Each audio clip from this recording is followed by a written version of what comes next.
Olá, obrigado por acessar esse vídeo. Sou o Jacob e quero falar com você sobre MP 927, MP 936, que tratam sobre o teletrabalho, né? Vai ser amplamente conversado aí nesse pós-pandemia. Fala também sobre a redução de jornada de trabalho e salário e fala também sobre a suspensão de contrato de trabalho. Você sabia que agora as empresas, durante esse período de pandemia, elas podem mudar a forma de trabalho presencial para teletrabalho, anunciando ao trabalhador em apenas 2 dias? Você sabia? Você sabia também que agora as empresas, com a questão de redução e suspensão de contrato de trabalho, os funcionários, quando retornam à empresa, eles têm garantia provisória de emprego? Isto mesmo. Então existem várias coisas que estão acontecendo que é importante que nós conversemos um pouco mais sobre isso. Vamos compartilhar informações, vamos compartilhar experiências,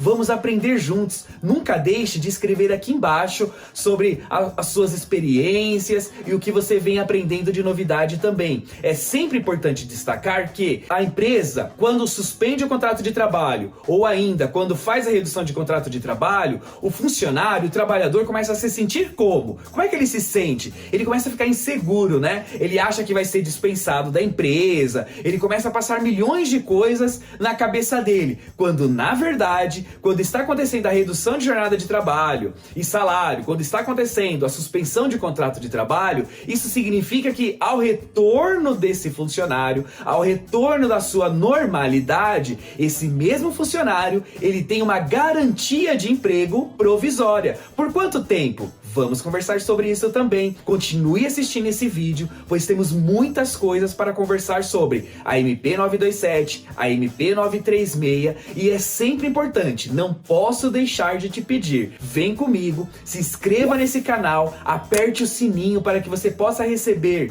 as informações de vídeos publicados imediatamente, né? De forma instantânea, não é verdade? E assim, compartilhe esse vídeo com as pessoas que você gosta, compartilhe esse vídeo, escreva aqui embaixo e assim mande seu feedback, que é de suma importância para nós. Agora, vamos falar sobre as MPs 927 e 936. Mas antes, é importante eu destacar para você o que é MP, né? Muito se fala da MP e agora recentemente, agora foi até prorrogada a MP e fez grande alarde aí nas mídias sociais. Mas o que é MP? É uma medida provisória, olha só. Então, sendo uma medida provisória, nós estamos falando de uma função atípica do nosso poder executivo, né? Olha o nosso braço quando começa a esticar um pouquinho. Quando eu falo sobre o poder executivo, quais são os poderes que nós temos? Poder executivo, poder legislativo, poder judiciário, isso mesmo. O poder executivo, ele executa as leis, não é verdade? Então, a função do nosso poder executivo vai ser administrar os entes políticos, né? Os entes da federação, administrar aí os poderes, e também ele vai poder fazer como função atípica, né? O que seria uma função atípica? Uma função que não é dele, não é comum do poder executivo, né? A função atípica aqui nesse caso é publicar uma medida provisória, por exemplo, com força de lei. E quem é que faz leis em nosso país? O poder legislativo. Então nós temos agora um poder executivo criando lei por um dado momento de tempo, que aí vai passar por um processo aí para ela ser convertida em lei. Mas olha só, vamos conversar ainda sobre isso. Então, quando nós estamos aqui no poder executivo, que cria uma medida provisória, né? Ela vale então por 60 dias. Olha só. Então a medida provisória, ela tem uma primeira validade por 60 dias, podendo ser prorrogada por mais 60 dias. A MP, o que está previsto nela, né? Pode ser prorrogado, pode ter validade por até 120 dias, isso mesmo.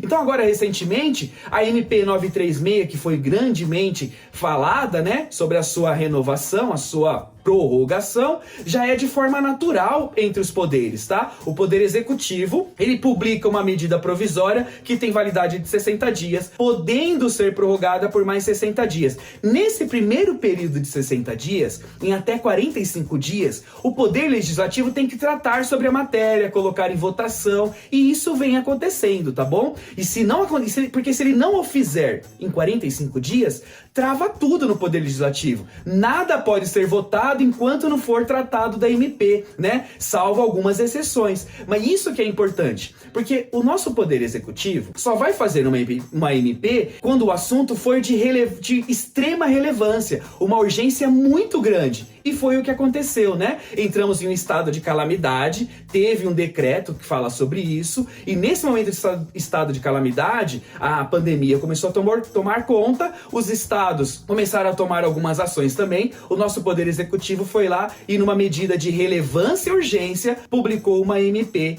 a 936 e a 927, que nós vamos conversar aqui. Então é sempre importante, entre nesse contexto aí, nós da área de departamento pessoal, nós da área de recursos humanos, que precisamos conhecer as leis, né, e o contexto social também, precisamos conhecer também essas questões legais de medida provisória, pois tem grande impacto no nosso mercado, né? Olha só o tanto de coisa que está acontecendo. Hoje, como uma brincadeira que está acontecendo, né, os funcionários os profissionais da área de departamento pessoal, os profissionais da área de recursos humanos, eles são psicólogos, eles são advogados, eles são funcionários da Receita Federal, eles são funcionários da Caixa Econômica do Brasil. Quantas coisas, quantas atribuições aconteceram nesse período para o profissional de RH? Mediante, qual é a origem de tudo isso? Uma MP, tá certo? Então a MP, ela vai vir com poder, ela vem pelo Poder Executivo num ato de relevância e urgência do nosso país, né? Então nós vamos sempre lembrar que o Poder Executivo, ele executa as leis, ele executa, portanto, a vontade do povo, ele executa a vontade geral. E por que eu digo isso, que ele executa a vontade do povo? Porque o Poder Executivo executa as leis. As leis é criada pelo Poder Legislativo. O Poder Legislativo, quem são? Deputados federais, senadores, não é verdade? Esse Poder Legislativo foi colocado lá, né? Foi eleito por nós. Eles representam o povo. Eles representam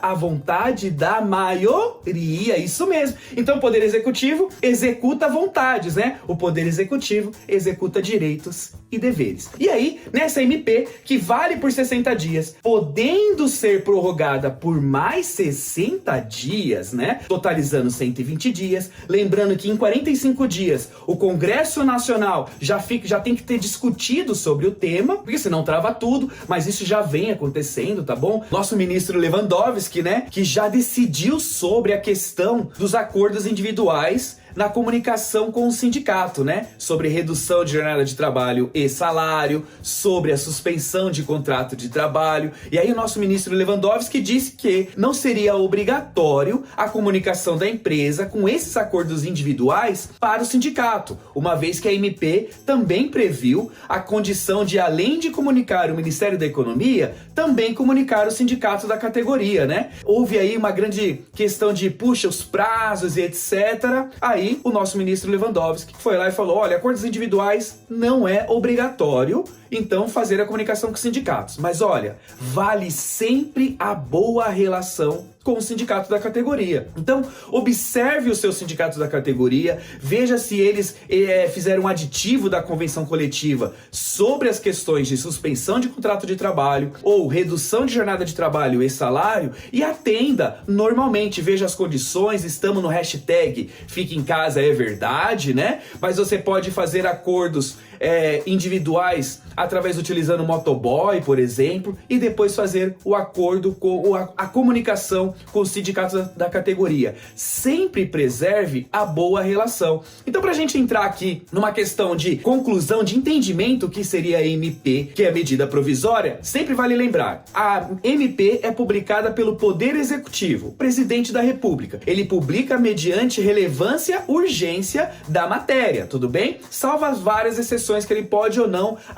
publicar medida provisória. Uma vez publicada, o Congresso Nacional tem até 48 horas para criar uma comissão mista. O que seria uma comissão mista? Vai pegar um pouquinho dos deputados, um pouquinho dos senadores e vão criar uma comissão mista e vão discutir sobre a MP. Dentro de 45 dias, essa MP já deve estar sendo votada no plenário, né? Então a comissão mista, dentro de 48 horas, é criada. Após as definições votações, as discussões, ela vai para a Câmara dos Deputados, lá ela vai ser discutida novamente, vai para votação, uma vez aprovada, volta para o Senado, aí o Senado volta, uma vez o Senado votando, aprovando também, né, volta para a Câmara dos Deputados para que seja feita uma promulgação de lei ordinária. Então nós da área de RH e Departamento Pessoal precisamos entender a estrutura de leis, até porque trabalhamos com leis o dia todo, não é verdade? Leis, portarias, instrução normativa da Receita Federal, né? Então precisamos estar muito ligado na estrutura de lei. Vale sempre lembrar. Então quando volta para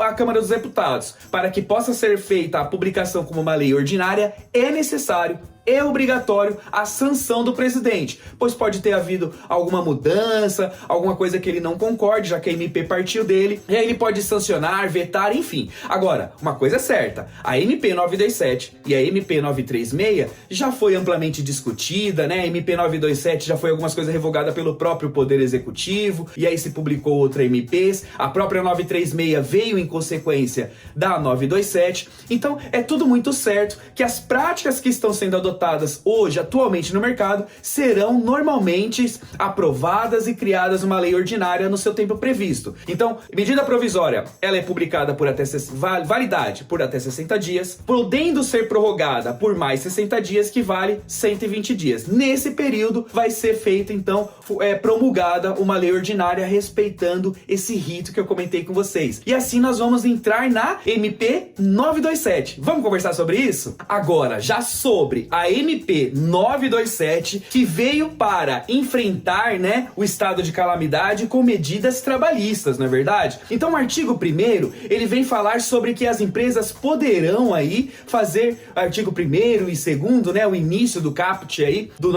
da nossa MP 927, ele vem tratando sobre que as empresas, o empregador e o empregado poderão celebrar acordos, né, para a sua manutenção de emprego e renda, né? E aí no artigo 3º, ele vem colocando algumas condições para que possa preservar justamente esses empregos. Então ele vem com teletrabalho, ele vem com concessão de férias antecipada, ele vem com FGTS podendo ser prorrogado, ele vem tratando sobre banco de horas, ele trata de algumas formas, algumas das coisas mais rotineiras que temos, de forma que nós possamos fazer contratos individuais com esses trabalhadores e assim tratar. O que é importante lembrar que nesse artigo 3º, que trata da condição de permissão de tratamento para teletrabalho, chamou muita atenção, pois sabemos que o teletrabalho também já é previsto lá na CLT, que tem várias tratativas, né? E a mudança da forma de trabalho, do regime de trabalho, né, do contrato de trabalho de presencial para teletrabalho, existe uma série de regras aí que deveriam ser adotadas e que nessa MP facilitou e muito as condições de mudança de regime de forma de trabalho. Então, com isso, nós vamos começar a observar que o artigo 1º e o artigo 2º vem tratando sobre justamente isso, o enfrentamento da calamidade pública com medidas trabalhistas. Medidas essas que servem para quê? Servem justamente para manter emprego e renda. E no artigo 3º,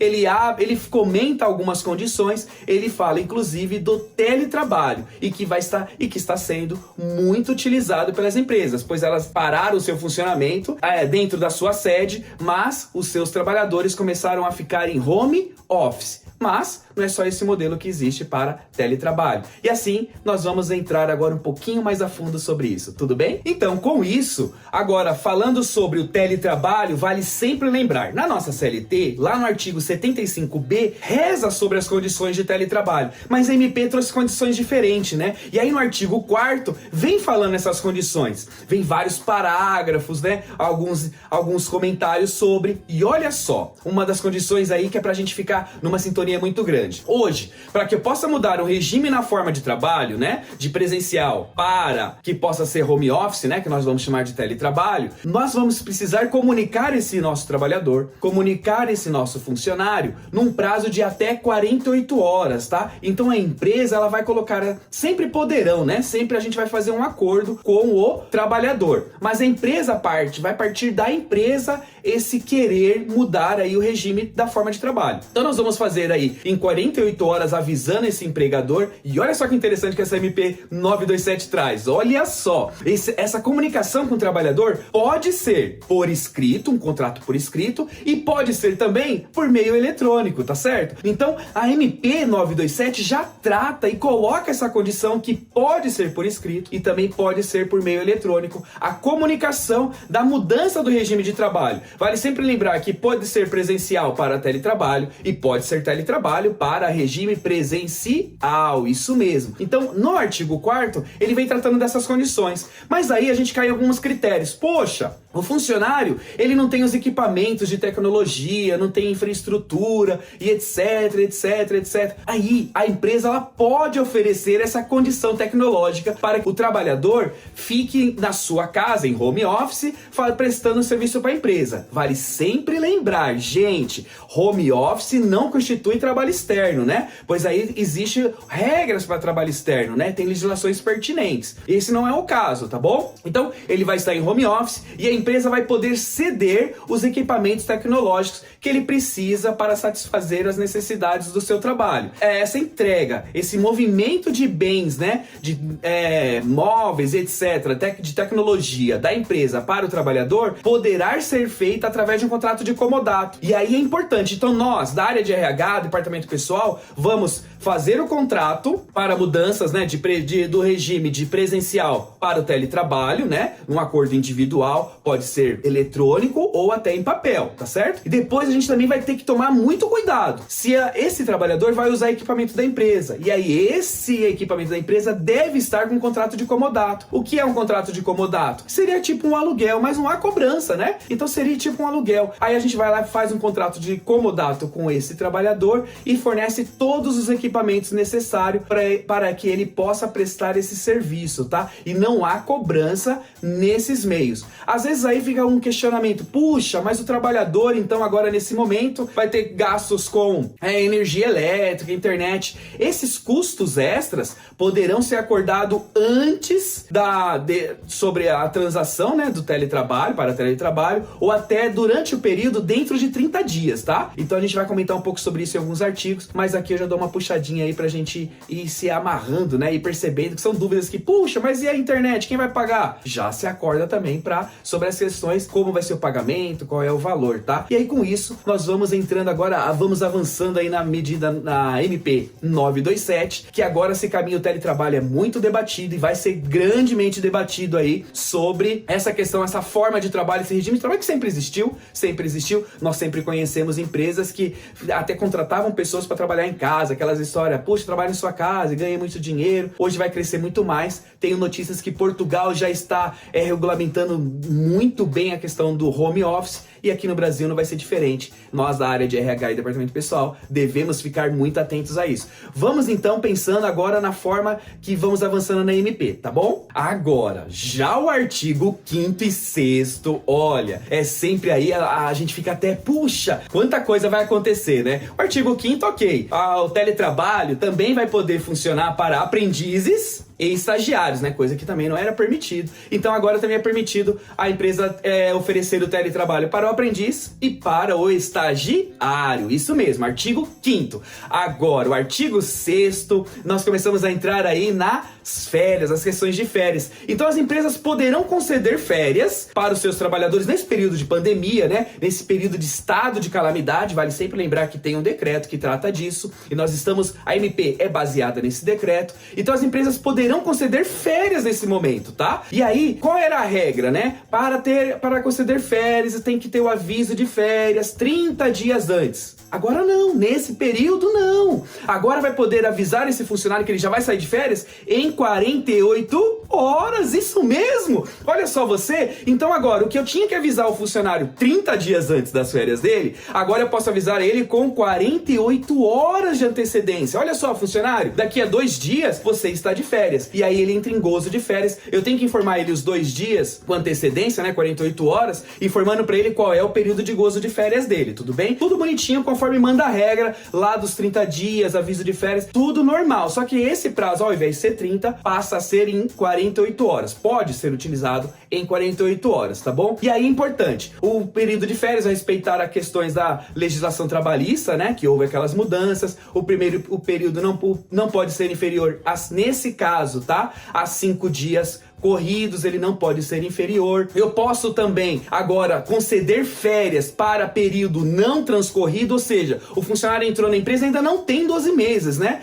Então ele não teria 30 dias de aquisição de férias, mas eu posso conceder férias para ele mesmo com o período ainda não transcorrido. E aí você já sabe as várias complicações que se dá quando a gente oferece férias para um trabalhador que ainda não tenha sido transcorrido o tempo, né? Oferece dias a mais, aquela confusãozinha que dá nos períodos aquisitivos. Mais coisas que nós vamos resolvendo sempre, pois estamos aqui sempre para justamente resolver problemas, né? Vamos pegar as legislações, as MPs, aplicar e com isso fazer todas essas questões. Então, no artigo 6º trata justamente de férias, onde eu posso conceder férias avisando 48 horas antes e eu posso conceder férias, inclusive para períodos que ainda não foi transcorrido, tá bom? Essa vai ser a questão. E com isso nós vamos caminhar para o artigo 7º. Já no artigo 7º, ele vai tratar então da suspensão de férias ou licenças aí das pessoas da área de saúde, né? Então o profissional da área de saúde está de férias nesse período, as empresas podem suspender, trazer de volta esse trabalhador aí para poder trabalhar aí, lutar, enfrentar aí esse período de pandemia que estamos vivendo. Mas para isso, a empresa também precisa comunicar esse trabalhador que vai suspender as férias dele, ou licenças, no prazo de 48 horas. Vale sempre lembrar, a comunicação com esse trabalhador, né? A formalização pode ser por escrito e por meio eletrônico. A MP 927 trouxe esse brilho aí, né? Essa facilidade aí na comunicação que nós da área de RH agradecemos muito. Mas todas as vezes que você usar um meio eletrônico, observe sempre o aceite, tá? O retorno desse funcionário, se foi por e-mail, o retorno do aceite, do ciente, do ok, se mantenha sempre como se ele tivesse realmente assinado e não só lido, tá bom? Importante dar a ciência. Aí nós entramos no artigo 8º. O artigo 8º já trata justamente sobre algumas outras coisas referente às férias, que é a questão de pagamento. Então nós vamos entrar que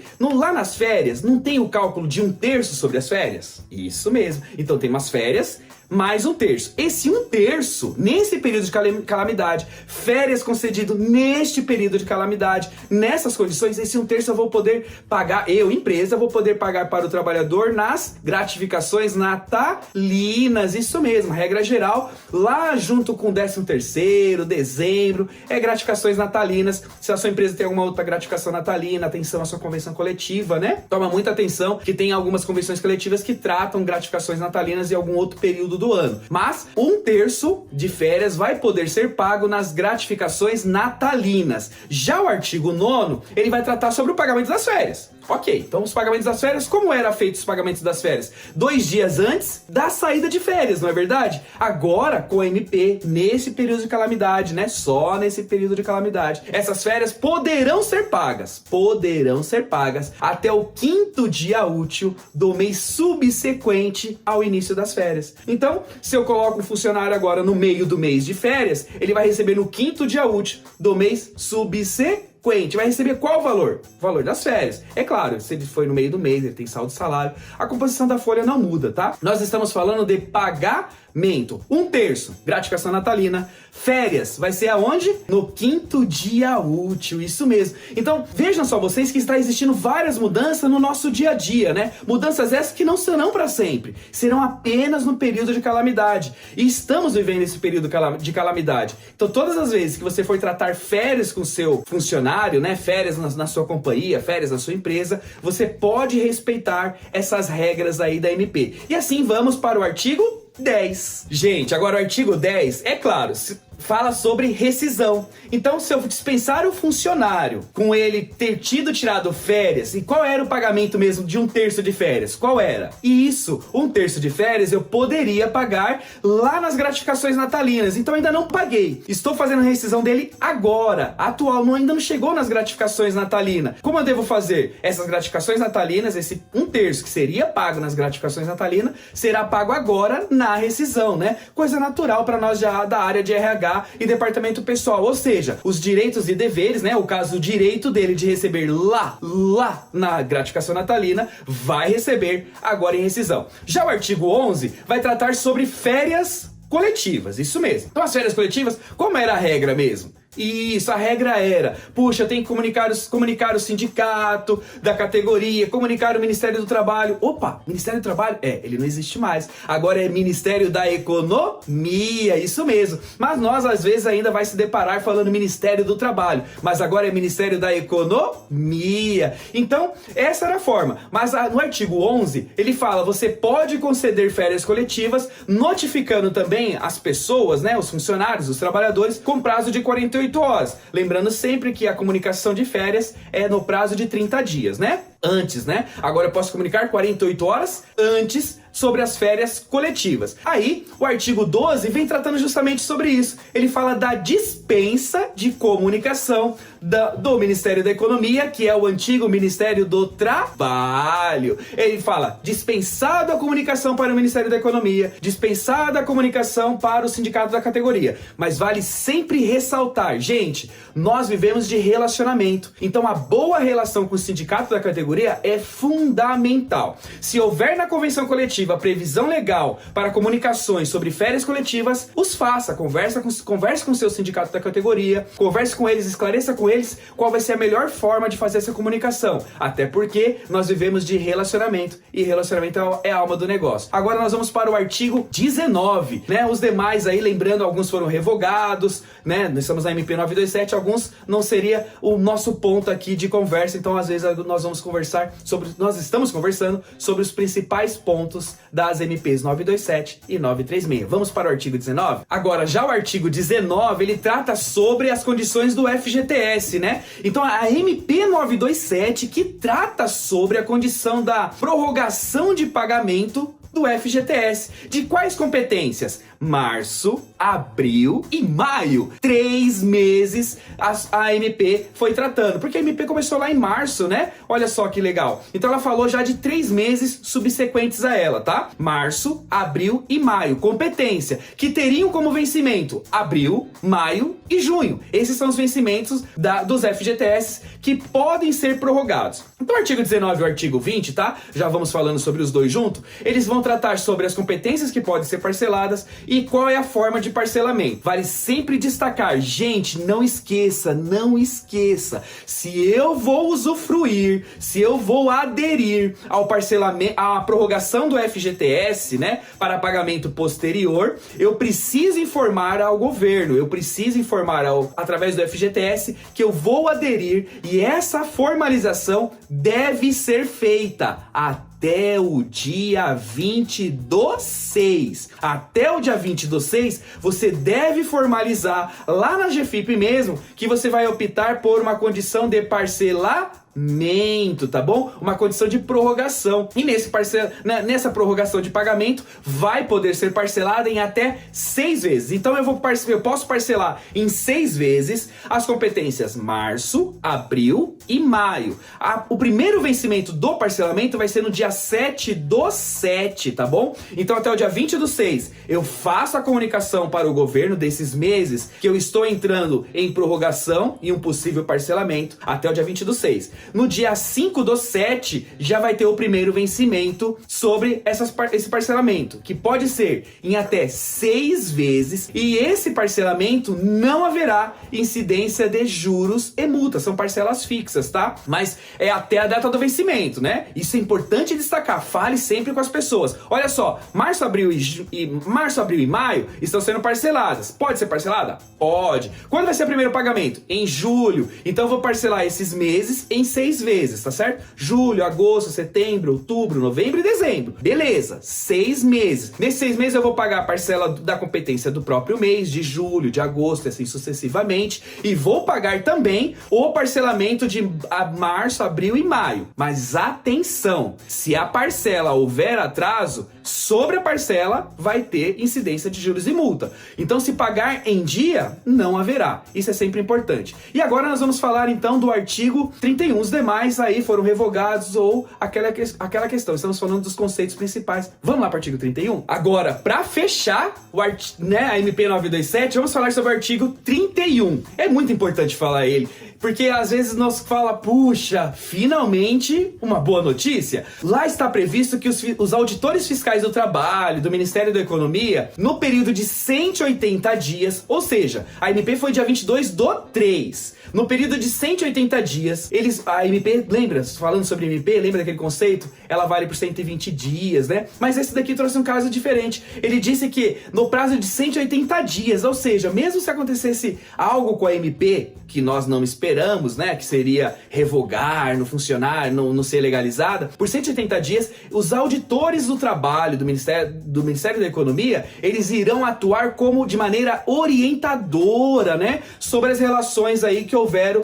durante a pandemia, né? Então eles vão sempre orientar, não vão sair multando as pessoas. Eles vão sempre fazer orientações, exceto, é claro, irregularidades que não estão ligadas à questão da MP 927, né? Que não estão ligadas. Por exemplo, registro, trabalhador sem registro, essas coisas assim do tipo, irregularidades são irregularidades e vão ser tratadas como tal. Mas sobre as relações da pandemia, que envolve aí a MP 927, que são teletrabalhos, condição de presencial para teletrabalho, férias antecipadas, concessão de férias com 48 horas, os nossos auditores fiscais irão atuar de maneira orientadora. Então, se chegar um fiscal na sua empresa querendo te autuar que você concedeu férias para o seu funcionário e não avisou ele, etc., dentro dos meios legais, ou não respeitou os 30 dias, você usou 48 horas, mas dentro desse período você vai mostrar para ele a MP e ele vai saber que nesse período ele é um orientador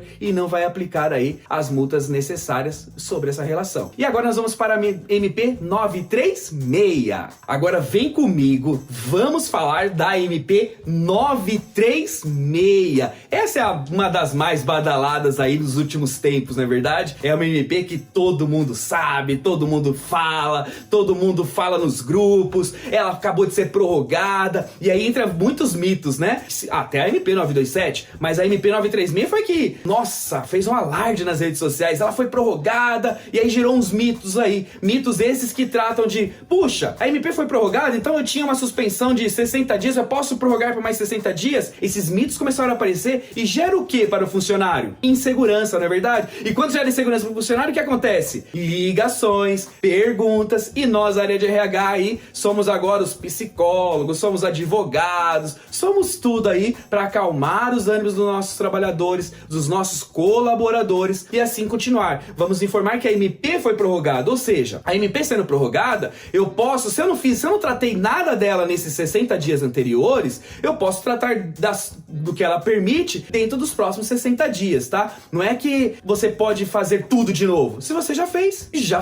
mas vamos conversar mais sobre isso. Então o artigo 1º, ele vem tratando sobre o enfrentamento da calamidade, ele vem tratando sobre medidas trabalhistas complementares, né? E aí ele vem tratando sobre isso. Já o artigo 2º, ele vem falando, ele institui, ele cria o Programa Emergencial de Manutenção de Emprego e Renda. Manutenção de Emprego e Renda. A MP 936 vem para tratar disso, gente. Manutenção do emprego e renda, né? Então ele vai aí permitir que agora as empresas, para tentar ajudar as empresas que têm aí seus impactos diante da pandemia, reduzam o impacto social e permita que os trabalhadores possam continuar com seus trabalhos laborais, né? Com as suas atividades. Esse é o intuito do artigo 2º, quando a gente institui um programa emergencial de manutenção de emprego e renda, e com isso nós vamos aí caminhando. Vamos agora falar sobre o artigo 3º? Então o artigo 3º, ele vai falar sobre as medidas do programa, né? Que vai ser para pagamento do benefício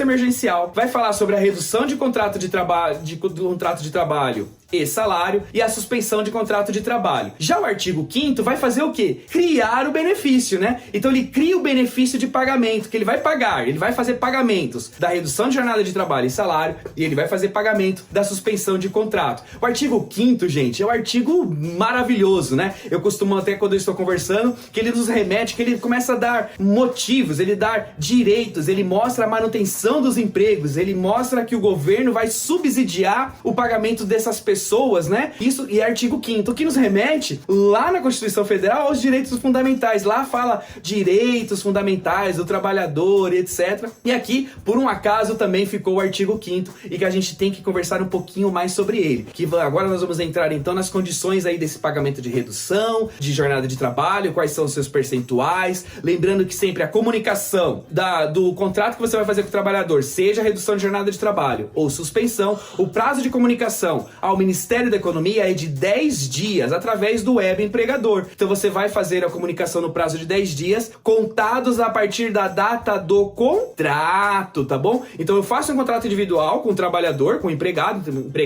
empregador e empregado, tem uma data. Essa data tem que ser 2 dias de antecedência, né? Eu aviso o empregado que é daqui a 2 dias, nos próximos, a partir de 2 dias, né? Você vai estar com uma redução de contrato de trabalho e salário ou suspensão de contrato de trabalho. Essa data, da data da assinatura, você tem 10 dias para fazer a comunicação do empregador web e aí o governo vai fazer o pagamento em 30 dias após essa data, tá bom? Vamos conversar mais um pouco sobre isso, sobre esses percentuais de redução e a forma que vai ser feita. Vamos continuar navegando aí no artigo 5º? Então, dentro agora do artigo 5º, nós temos aí, além da comunicação para o Ministério da Economia no prazo de 10 dias, né? Vale sempre lembrar, o pagamento vai ser baseado, para o trabalhador, vai ser baseado no seguro-desemprego e esse pagamento não impede que esse trabalhador possa sacar o seguro-desemprego no futuro, quando houver necessidade, ou ainda não irá alterar o valor do seguro-desemprego quando ele tiver direito no futuro, se houver necessidade. Essas são algumas regras previstas já no artigo 5º e que precisamos mostrar essa informação, passar essa segurança para o nosso colaborador, né? Mas para nós também passamos essa informação para o colaborador. E qual a informação que nós mandamos para a empresa, para o empregador? Olha só, empresa, empregador, se houver alguma irregularidade dentro do contrato de redução em jornada de trabalho e salário,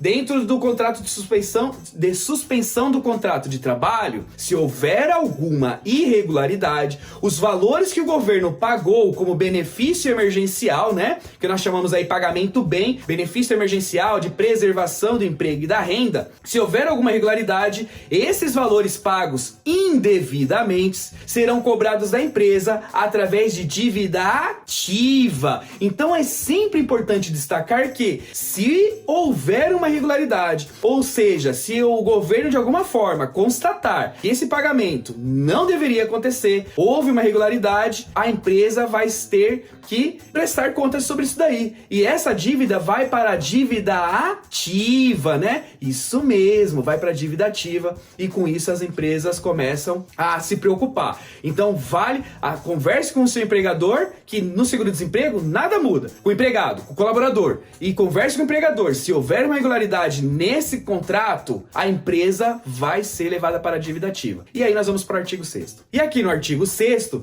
ele trata então das formas de questões de percentuais, como vai ser calculado sobre o seguro-desemprego. E ele vem tratando algumas maneiras, né? E aí ele fala que sobre a redução de contrato de trabalho e salário, ele vai pagar percentuais proporcionais à própria redução, tá? Então se eu fizer uma redução, o governo vai entrar com pagamento bem com a mesma proporção aí da redução, tá? De jornada de trabalho e salário. Agora, se eu optar pela opção de suspensão de contrato de trabalho, aí o governo também abre. A suspensão de contrato de trabalho, o colaborador não trabalha mais pela empresa, nem home office, tá, gente? Nem home office, ele não tem atividade nenhuma com a empresa quando ele está com o contrato suspenso, tá? Porque isso gera irregularidades, tá? Irregularidades nós já conversamos no artigo anterior. Então, ele está suspenso, ok. Aí o governo, se a sua empresa faturou, na empresa que você trabalha, né? Faturou, olha só, passado, em 2019, até 4.800.000, o governo vai subsidiar 100% desses trabalhadores. 100% sobre qual valor? Do seguro-desemprego. emprego, tá bom? Que esse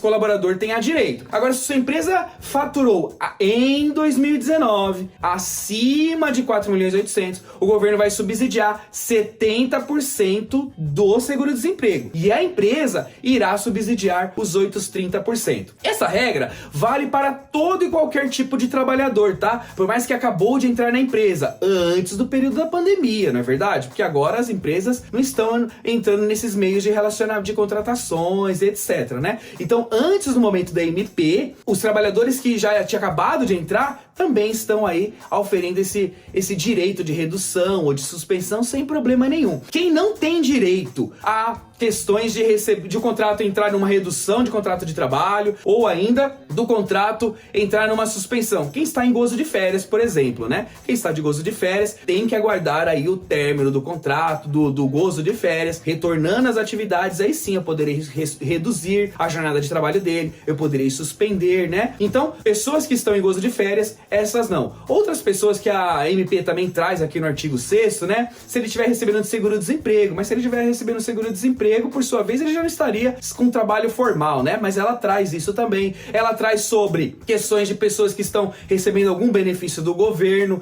Então temos aí alguém que está afastado da empresa. Já está afastado. Recebe um subsídio do governo, né? Através do INSS. Então essas pessoas não poderão receber não poderão entrar aí para receber um pagamento do bem através de redução de contrato de trabalho ou suspensão. Até porque o contrato delas não está ativo no momento, né? Então, todas as pessoas têm direito e o artigo 6º vai tratar disso. Aí agora nós vamos começar a caminhar para o artigo 7º, onde nós vamos começar a abrir um pouquinho mais esse contexto aí de pagamentos, de redução, seus percentuais. Vamos lá para o artigo 7º? Então o artigo 7º, ele vai tratar sobre a redução de jornada de trabalho e salário, né? Então, as empresas poderão, olha só, é sempre poderão, né? Em acordos individuais ou até coletivos, mas os acordos individuais, que é o que mais é utilizado, poderão, quando coloca poderão, já é acordo entre as partes, né? Então, poderão fazer redução de jornada de trabalho e salário pelos percentuais de 25%, 50% e 70%. Eu posso reduzir o horário de trabalho dele, né? Dentro do quadro de horário, em 25%, 50% e 70%. A MP foi taxativa, tá bom? Isso é sempre importante destacar.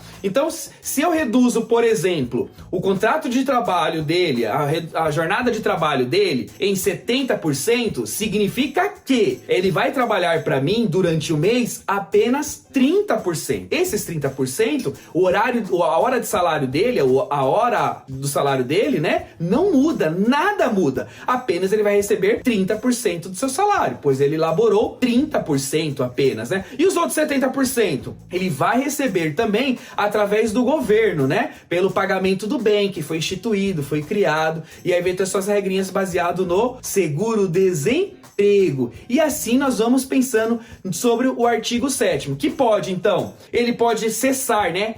Se acabar a calamidade pública, cessou a redução. No próprio contrato, né? Ele pode ser feito por até 90 dias. Uma informação importante.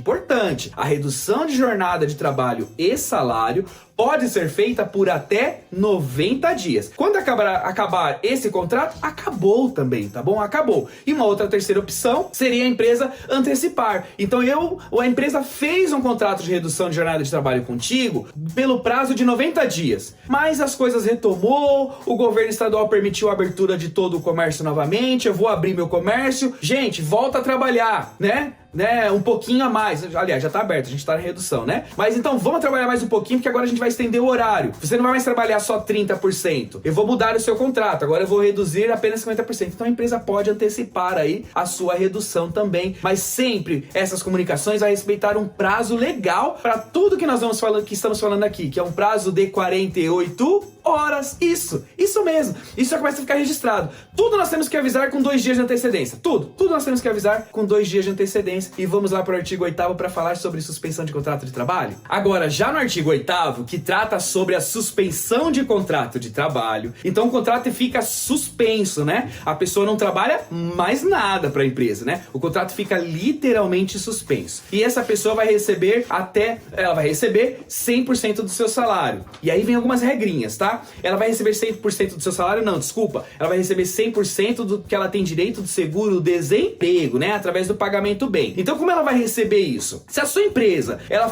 se ela faturou em 2019 acima de 4.800.000, o governo paga 70 e a empresa paga 30. Se a sua empresa faturou em 2019 menos que 4.800.000, o governo vai bancar 100% aí do seguro-desemprego. E vale a mesma regrinha. Como pode cessar esse contrato? Primeira regrinha, se acabar o estado de calamidade, acabou o contrato. Se acabar as datas do seu contrato, o prazo para a suspensão de contrato de trabalho é de 60 dias, né? Podendo ser feito em 2 períodos aí. Então é até 60 dias. Então se a empresa fez um contrato contigo de 60 dias, quando acabou o contrato, acabou também, tá bom? Retorna às atividades normalmente. Ou ainda a empresa pode suspender, ou então, aliás, antecipar essa suspensão. Então ela fez um contrato de suspensão contigo de 60 dias. Ok, estou em casa, né? 60 dias, vou receber um pagamento bem pelo governo. Ok, mas a empresa decidiu agora retomar as atividades. O governo foi e falou,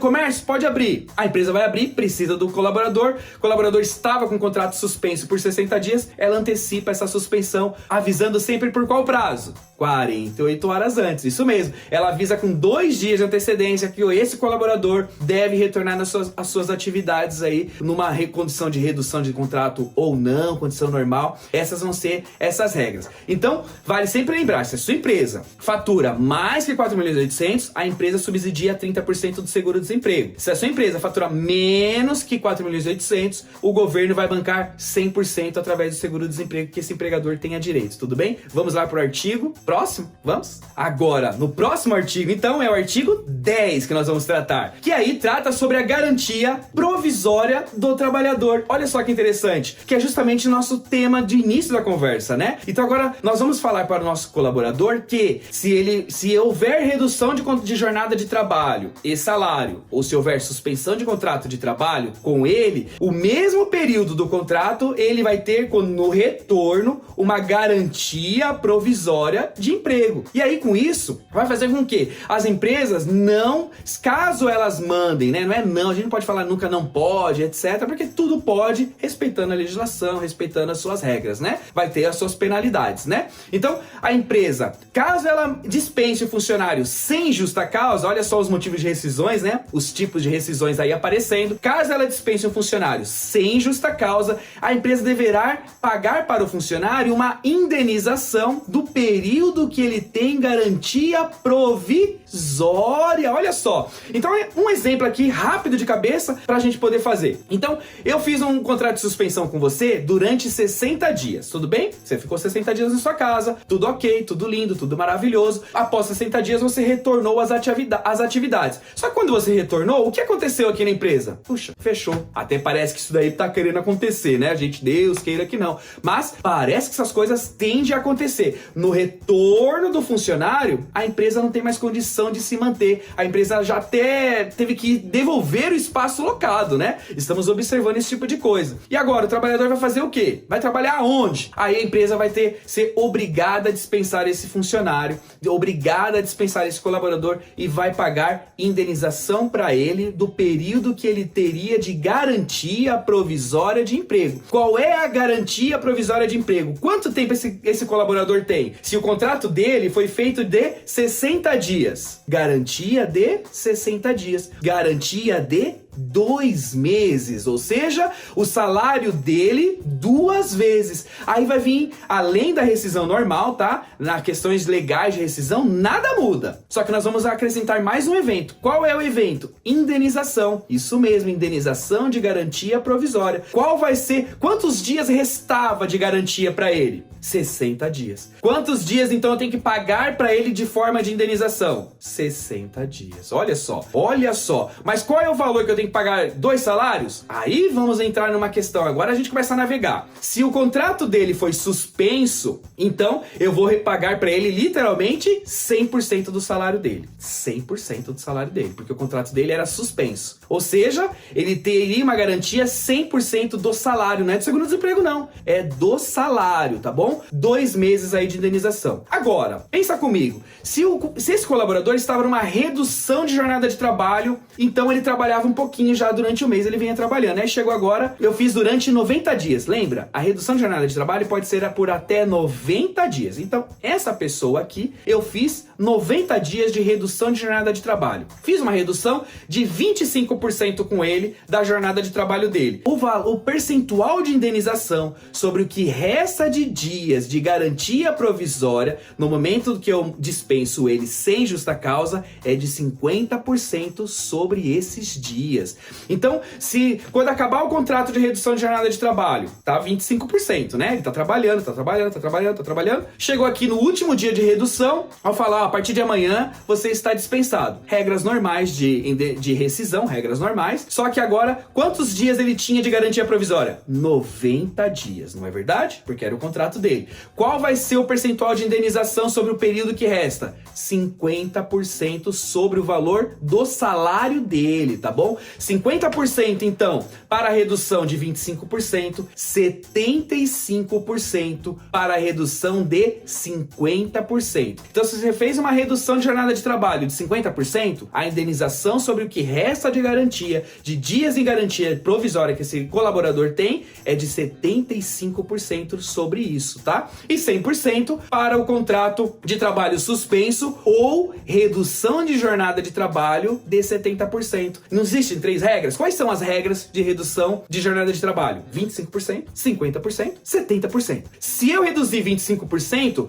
qual é o percentual de indenização? 50%. 25% de indenização, de redução, 50% de indenização. Segunda regra, eu reduzi o contrato dele em 50%. Qual é o percentual de indenização? 75%. Eu reduzi o contrato dele em 70%. Qual é o percentual de indenização? 100%. É isso aí. E se você suspendeu, 100% é natural, tá bom? E assim nós vamos caminhando aí, falando sobre a garantia. Então, se a empresa desejar mandar sem justa causa, ela paga a indenização. Se o funcionário pedir a conta, nada muda. Se a empresa dispensá-lo por justa causa, essa multa também, essa indenização também não existe, tá bom? Só vai existir no tipo de rescisão sem justa causa. Vamos lá agora falar então já do próximo artigo pra gente começar a entrar em umas continhas. Vamos lá comigo? Agora, gente, o artigo 16, tomem muita atenção para quebrar o mito. Quebrar o mito. Qual é o mito que tá acontecendo? A MP 936 foi prorrogada, agora eu posso também prorrogar o meu contrato de suspensão, eu posso prorrogar aí o meu contrato de redução por mais 90 dias, eu posso suspender o contrato de trabalho por mais 60 dias. Não.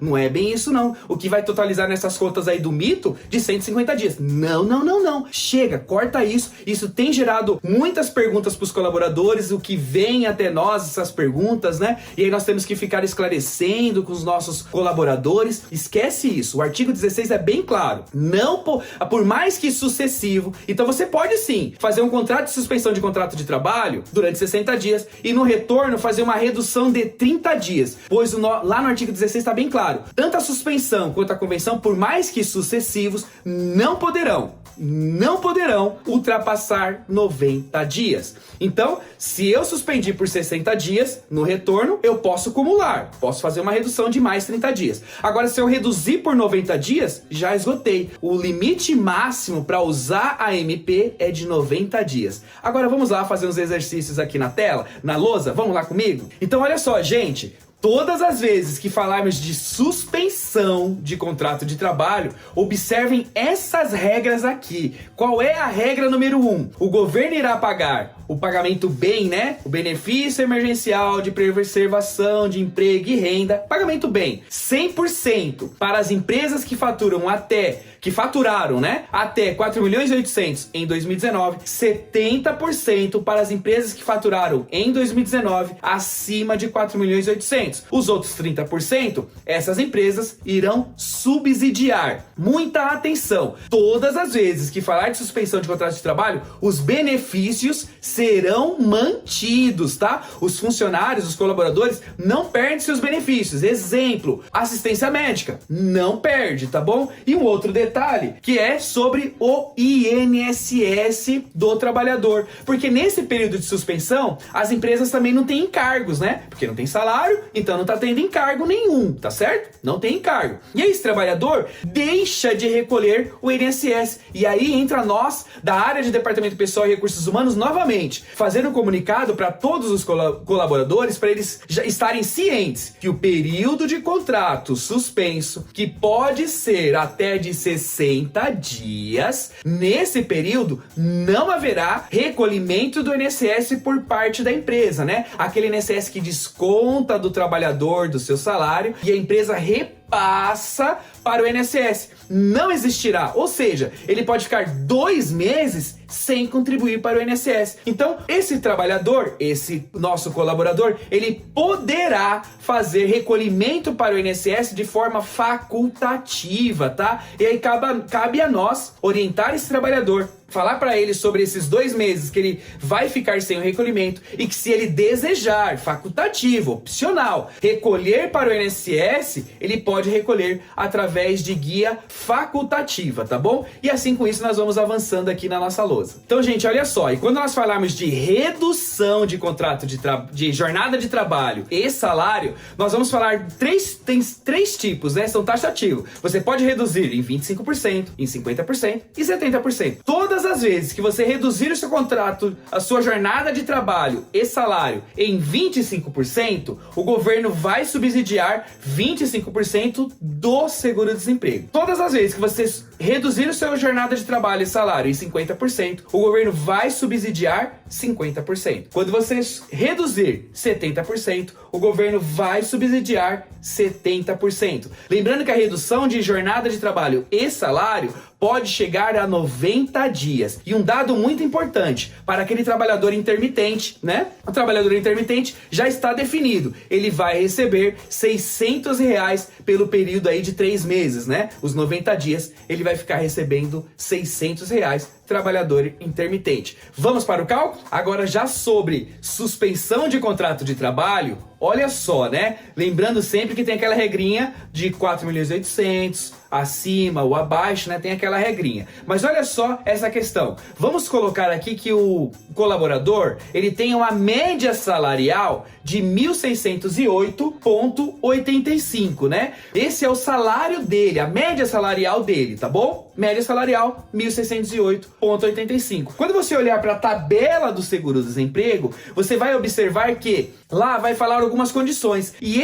essa média salarial, a condição é a seguinte: ele vai receber 80% da sua média salarial. 80% disso é R$1.200. Então, um trabalhador, um colaborador que tem uma média salarial de 1.608,85, o contrato dele vai ser suspenso, né, por até 60 dias. Ele vai receber 100% do seguro-desemprego que ele tem direito. Qual é o direito que ele tem? Aí você vai olhar lá na tabela do seguro-desemprego, média salarial, fazer as continhas e vai chegar nesse valor de R$1.200. Ele vai receber R$1.200 através do pagamento bem por 60 dias, tá bom? Vamos para o próximo? Agora, ainda sobre a suspensão, né? Vamos colocar agora que a sua média salarial seja 2.681,69. Essa é a sua média salarial. Aí o seu contrato vai ficar suspenso por até 60 dias. Quanto que você vai receber, então, do pagamento bem, que é baseado no seguro-desemprego? E lá tem 3 faixas, né? Demos o exemplo da primeira e agora o exemplo da terceira faixa, que é o máximo de pagamento do seguro-desemprego. O máximo de pagamento pelo seguro-desemprego é R$1.823,60. Então, você que ganha uma média salarial, por exemplo, de R$2.681,69, né? Essa foi a nossa média. Essa pessoa vai receber, através do pagamento bem, R$1.823,60, tá? E vale sempre destacar que eu deixei aqui em vermelho. Todas as vezes que falarmos do pagamento bem para esses trabalhadores normais, né, que não seja intermitente, porque o intermitente já está definido, é R$600. Então, para os trabalhadores normais, qual vai ser o mínimo de pagamento? Um salário mínimo. Hoje, R$1.045. Então, no primeiro exemplo, eu mostrei uma média salarial de R$1.500, onde ele vai receber 80% do seu salário, que daria R$1.200. Aqui, essa pessoa recebe acima acima do teto, e aí o teto já é 1.823, ele vai receber 1.823. De fato, todos nós sempre perdem um pouquinho, tá? Essa tá sendo a relação nesse momento de pandemia, onde as pessoas já passam a não receber o que ela sempre recebeu, né? Ela recebe um pouquinho a menos, mas esse período vai passar e assim nós vamos terminar essa pandemia vivos, com toda certeza. Vamos para o próximo exemplo? Agora a regrinha de ouro, né, gente? Caso a empresa deseja dispensar o seu colaborador sem justa causa, lembra que conversamos que haveria então uma indenização sobre o período de garantia provisória que esse trabalhador teria direito? Então, para ficar claro em nossas mentes, né? Nós vamos ter aqui, caso você tenha feito uma redução de jornada de trabalho e salário em 25%, a indenização sobre o período que resta de garantia dele, quando ele retornar às suas atividades normais, será de 50% sobre o seu salário, e não sobre o salário que ele vinha recebendo pelo pagamento bem, que é do seguro-desemprego. Vai ser sobre o seu salário. Caso você tenha feito uma redução de jornada de trabalho e salário em 50%, essa indenização vai ser 75%, né? Sobre o que resta de garantia provisória que ele tem direito. Caso você tenha optado pela redução de jornada de trabalho e salário em 70%, então essa indenização vai ser 100% sobre o que resta de dias em garantia provisória que esse trabalhador tem direito. Sempre lembrando, qual é o período de garantia provisória que ele possui? O mesmo período de contrato. Então, se houve uma redução de contrato de jornada de trabalho e salário durante 90 dias, qual vai ser o período de garantia que ele tem no retorno às suas atividades normais? 90 dias, não é bom? E aí, ele vai ter, esse é o período de garantia, se ele trabalhar um pouquinho, quanto pouquinho falta aí para ele como garantia, né? Pois o prazo será 90 dias posterior ao seu retorno. No caso de suspensão de contrato de trabalho, a indenização já vai ser 100%, né? Porque ele estava 100% fora e você vai pagar para ele como indenização 100% também sobre o que resta de dias como garantia provisória. Uma continha pra gente ficar rápida aqui, né? Uma continha bem rápida, olha só. O seu trabalhador, o seu colaborador recebe R$1.500, ok? Esse é o salário dele, R$1.500. Aí você suspendeu o contrato dele por 60 dias, ok? Quando ele retorna às suas atividades, aquele negócio, né? A empresa fechou as portas, já até entregou, né? Deus queira que não, mas é o que a gente vem observando. A empresa deixou de existir, não tem mais condição, fechou as portas, o trabalhador não tem como voltar às suas atividades. Ela é obrigada a dispensá-lo sem justa causa. Só que é no dia do retorno. Qual é o prazo que ele tem de garantia provisória? 60 dias. Qual é o salário dele? R$1.500. Então, se nós fizermos R$1.500 dividido por 30, vai dar quanto? R$50, né? R$50 vezes 60, R$3.000. Ou seja, 2 meses de salário cheio aí como indenização, mais a rescisão legal dele, tá? Então nós começamos a entrar aí nessa reta final aqui sobre as MPs 927 e 936. Sempre vale, gente, a pena pedir novamente, compartilhe esse vídeo com seus amigos, familiares, né? Compartilhe esse vídeo, curta esse vídeo, me procure nas redes sociais, né? Procure como Jacob Professor, me adicione, compartilhe aqui as suas experiências, compartilhe aqui as suas dúvidas, compartilhe aqui as suas dificuldades e juntos vamos sempre aprendendo e caminhando para um futuro melhor, tá bom? Fico por aqui, obrigado e até mais!